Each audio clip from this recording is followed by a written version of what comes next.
Sir आपने ये branch क्यों ली, इसके प्रोस क्या थे ब्रांच लेने के? इसका प्रोस होता है कि सर इसके कॉन्स क्या हो? कॉन्स तो ये है कि आप तो sir can you elaborate us more on the future scope of this branch? Future scope ये है कि आप hello everyone, this side doctor Garima Khandelwal from Promed. तो MBBS के पहला सब्जेक्ट और डिसेक्शन हॉल की यादें आप सबको तो याद रही होगी, और उस डिसेक्शन हॉल में लव स्टोरी बनना ये तो हर कॉलेज में तो रहता ही है। बट एज अ ब्रांच हम लोग आज एनाटमी के साथ हमारे डॉक्टर नवराज सोरबन के साथ हम लोग एनाटमी का इंटरव्यू करने वाले हैं। I have not really seen कि किसी ने इन सब्जेक्ट्स के लिए ऊपर कोई भी ऐसी वीडियोस बनाई है। तो here we are presenting you the interview of our anatomy subjects. So let him introduce himself, sir. Doctor. Thank you. No. Myself, Dr. Navraj, PG first year, Department of Anatomy. Department of Anatomy. Thanks for having me. Thank you so much, sir, for actually having us here and taking your interview for the हमारे viewers के लिए। तो शुरुआत करते हैं हमेशा foremost पहले question के साथ। सर आपने ये ब्रांच क्यों ली, इसके प्रोस क्या थे ब्रांच लेने के? एक्चुअली मुझे बच्चों को पढ़ाना, ये सब बच्चों से इंटरेक्शन करना बहुत अच्छा लगता था। That's why I choose this branch. And इसका प्रोस होता है कि हम वर्क लाइफ बैलेंस हमेशा बना के रख सकता है, क्योंकि जैसे सबने भी बताया था कि 9 बजे से लेके 4 बजे तक की ड्यूटी करना पड़ता है, उसके बाद तो फ्री ही है। राइट। एंड बच्चों के साथ जो इंटरेक्शन जो मिलता है उसका अलग सी खुशी मिलता है, अलग सी खुशी। एंड उसका प्रोस और भी है कि बाकी लोग को इतना नहीं पता होगा कि ये पीजी के बाद हम लोग कुछ फेलोशिप्स करके ऐसे कि एम्ब्रायोलॉजी में, जेनेटिक्स में साइंटिस्ट बन सकता है। ओह या ओके। एंड अभी जो हमारे जीपी पाल सर है, वो अभी 2% वर्ल्ड साइंटिस्ट में आया है उसका नाम। Wow wow. तो ऐसे चीजें कर सकते हैं जेनेटिक्स पे, एम्ब्रायोलॉजी पे, और रेडियोलॉजी का भी उसमें स्कोप है। सही बात है, सही बात है। तो आप पूरा एक एक्चुअली पूरा स्पेक्ट्रम पढ़ते ही हो। सब जहाँ से आपकी ऑर्गन्स, आपकी आर्टरीज, आपके नर्व्स आपको तो पता ही रहते हैं, एंड उसकी इवन रेडियोलॉजी व्यूज भी आप पढ़ते ही होंगे। तो इस चीज में फेलोशिप भी होती होगी, राइट? हाँ, इस चीज में फेलोशिप भी होता है बाद में, जैसे कि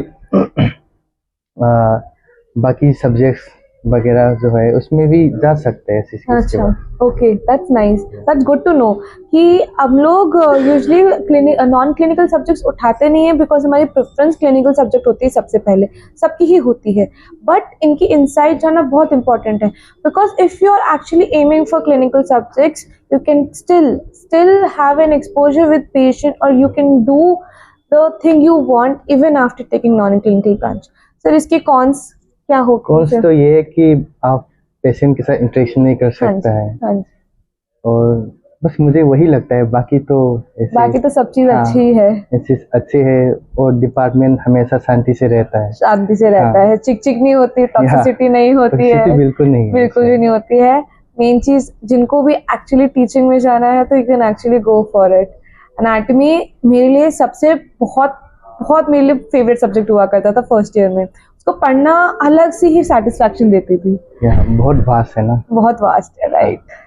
सो let's go on with the next question. Sir ने बता दिया है कि वर्किंग आवर तो 9 to 4 है, वर्क लाइफ बैलेंस भी है, तो आप अपनी हॉबीज भी परस्यू कर सकते हो। तो sir can you elaborate us more on the future scope of this branch?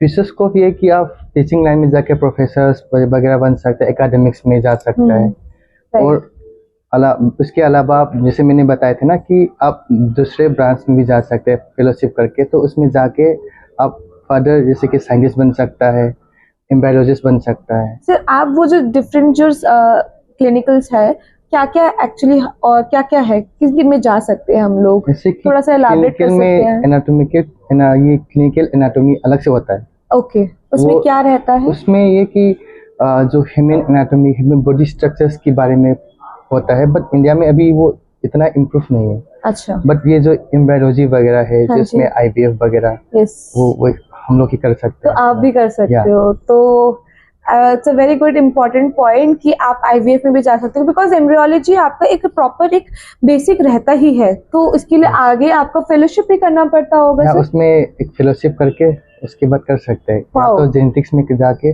Scientist वगैरह बन सकते हैं, एंड आप किताब भी लिख के कुछ कर सकते कुछ हैं। कर सकते हैं। तो it has a lot of opportunities and scopes, it doesn't limit you only to the dissection hall और the classes of the schools, sorry classes of the MBBS students. So let's go on with the next question sir. Sir आपने जैसे अभी क्या difference रहता है कि अगर आप एनाटॉमी गवर्नमेंट हॉस्पिटल से कर रहे हो या प्राइवेट में, कुछ ऐसा डिफरेंस लगता है आपको?